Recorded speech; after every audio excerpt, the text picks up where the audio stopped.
Hey, Reinhardt here. Want to walk you through the section 4.3, looping through strings, and just reviewing loops and how to end loops and some options there with a few little code snippets, little programs to show you loops and some of the things that you can do with them.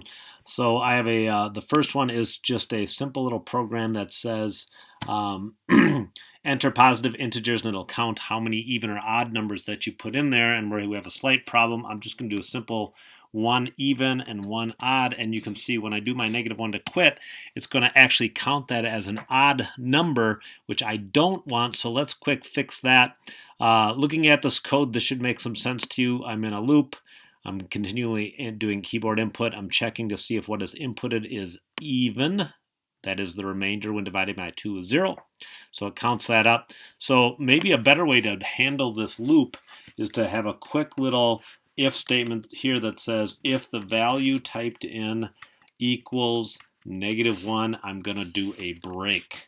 Okay, and then now it won't count -1 as it won't check -1. So actually, you could keep that loop to be while value is greater than -1 if you wanted that, or you could just do while true. And now the only way to exit this loop is typing in -1 right there, so it would work with even or odd numbers. So just an option there. So that's the first one. I'm going to comment this out so we can work on the second one. And we got a for loop problem that's going to sum random numbers from 1 to however many random numbers. I'll uncomment this and we'll run it and then talk through it. Here's what happens when I run it. It's going to ask me how many random numbers. I'm just going to say 3. And I'm going to say how large. I'll just say up to 11. So that'll go 1 to 11 random numbers. So it's going to sum them and give me the average. The total of all your random numbers is 19. So the average of that. How to make that happen. So some basic keyboard input stuff here to get some variables assigned from the keyboard. I have a sum variable. It's going to keep track of them. And now I'm generating a random number inside of a for loop that's going to repeat until I get up to the inputted value of how many random numbers right there. So that is a for loop, a counting loop. A better way to do a counting loop is a for loop because all three control aspects of the loop are right in the same place. So it's slightly easier. And then I have the total, and then I have a average, making sure that I cast it so that I avoid integer division. So that's the next program.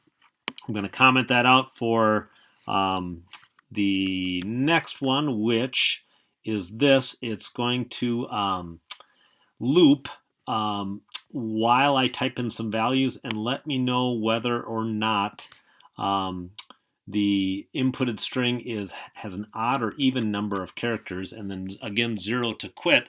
So let's run this and just see how this works.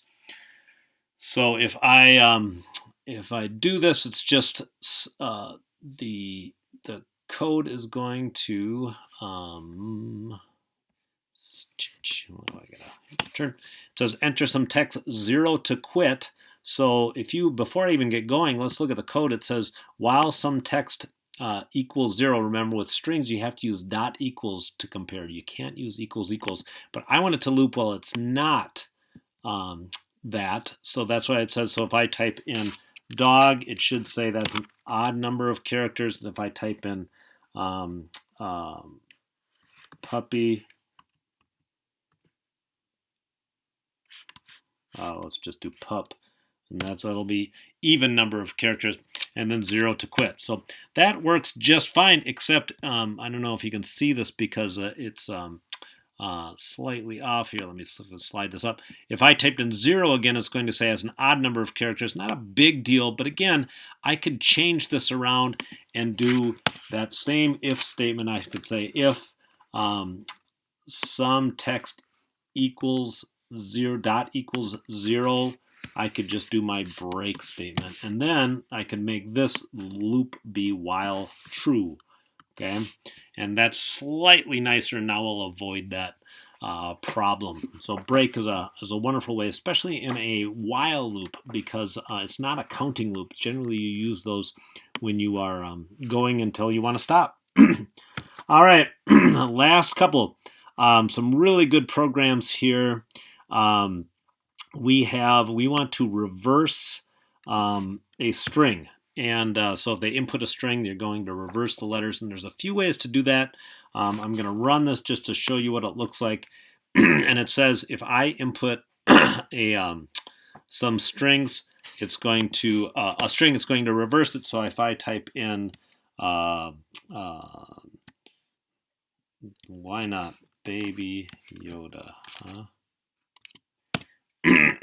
Baby Yoda reversed. Oop, little output error there. Is that right there? So the way this works is I'm looping, and this is super common when I'm processing string, is using the for loop with the length. That is counting down from the length or counting up to the length, as you saw in the reading. And here I'm counting down from the length minus 1 because the length minus 1 is the last character of any string. The last character index of any string is the length minus 1. I'm counting down to 0 and including 0 using substring and printing it out. So I'm taking the last character, then the second to last, then the third to last, and so on, all the way down to the end.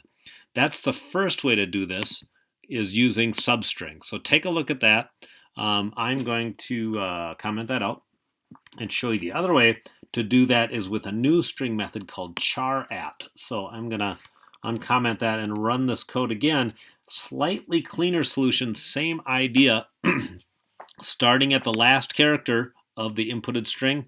And I can't uncomment this actually. Okay, starting at the last character down to and including 0.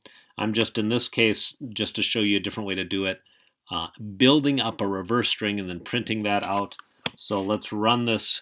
And char_at says, give me the character at that index. So the first character it's going to grab is the last character because I starts at the last character. So for instance, if I typed in dog, I would be, so length is 3, the last character is 2. So that is where it starts. So if I run this thing, I type in dog, 3 characters, but the G is actually character number 2 because the D is character 0, starts at 0. So it's the DOG reversed using char_at as GOD. So that is the other way to do it. I'm going to quick comment that out and show you the next way. So again, if I'm talking too fast, moving too fast, pause this, rewind it, watch it again. The last thing is a super common AP computer science problem, and that is how to reverse an integer, because integer, you can't use length on it. You have to figure out a different way. So what's happening here is, and as I run it, well, I'll run it and then I'll explain it. I'm pulling each digit out one by one. So if I type in 347, 3,478, how about I do that? It's going to print out 8743, exactly the opposite. The way this works is if I take the number mod 10, that means give me the remainder when dividing by 10, and that's always the last digit. So that gives me the last digit right here, okay, in it, because if you think about it, anytime you divide by 10, it's the ones digit, okay, is the remainder, dividing by 10. That's what mod is. And then this, okay, integer division, okay, this actually removes the last digit, okay. So those are those solutions. Again, watch these again, skip over parts that you understand, watch the parts that you're not super sure about again. But good luck with those. Nice little code snippet problems with loops, counting loops, for loops, and result loops with whiles. Good luck.